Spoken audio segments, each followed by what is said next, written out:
The national movement, second phase. This is a topic for the grade 8 student social studies. I'm going to explain. And before second phase, first phase already is completed, in which you have learned that how the first phase, the struggle for gathering the people and how there is no proper planning. It is said that the actual movement was started after the arrival of Mahatma Gandhi. When Mahatma Gandhi came to India in 1915, after that the real movement was started. So let us give some introduction for the Mahatma Gandhi. He was born in 2nd October 1869 into Gujarat in a Hindu family in Porbandar. And where it is Porbandar, I think you know very well, it is in Gujarat. And he studied his primary education in India, early education in India. After that, he went to England for studies of the for the law, and he completed law there. After he for practicing, he went to South Africa. There already people were struggling against the British, so he helped there, and like that he got popularity from Africa itself. After that, his main policy was Satyagraha. Satyagraha is a Sanskrit word in which we demand something with truth and non-violence. That was his policy. So he was very much became famous because of this his policy, and it worked out very well. Gandhiji returned in 1915. Immediately after coming, he settled in the Sabarmati ashram, which is in Gujarat, Ahmedabad. There he started his campaigning. Before starting his campaigning, he roamed all over the India, and he saw how is the situation of the Indian people.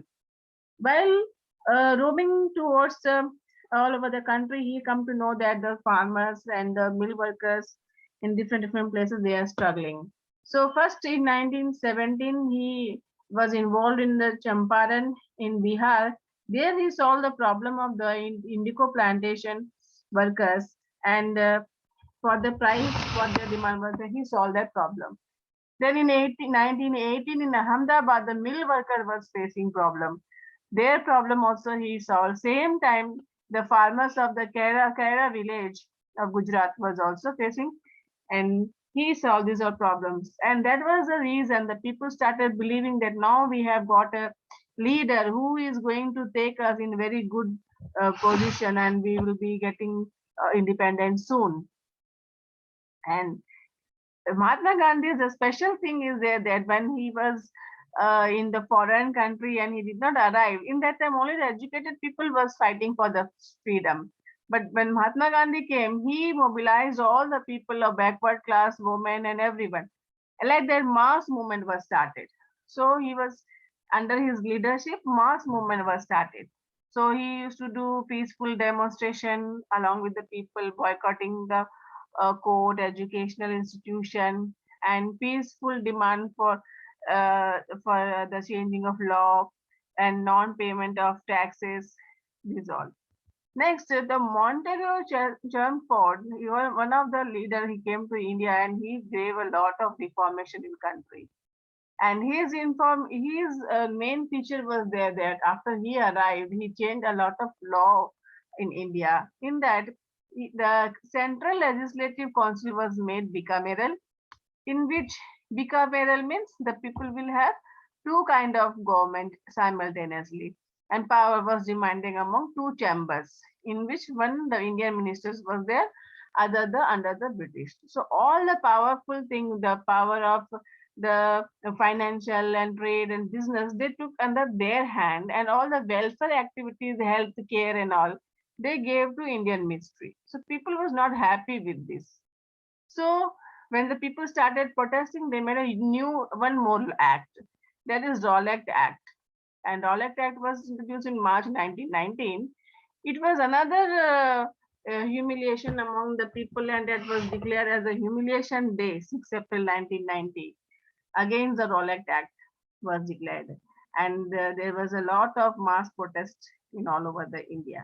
And what is Rolex Act? Rolex Act is an act under this the government can arrest anyone without warrant and imprison them without telling them what is the reason why they are jailed. So definitely the people will be angry with that. And because of that, the people was doing protest in 13 April 1919. They gathered in the Jallianwala Bagh area where this General Dyer attack on them along with his full army troop, you can see, and nearly 10 minutes up to continuous the firing was done, and thousands of people died, and that created a lot of happiness under the people, and a lot of protest was happened, and it was one of the most saddest moment of the in the freedom fighting.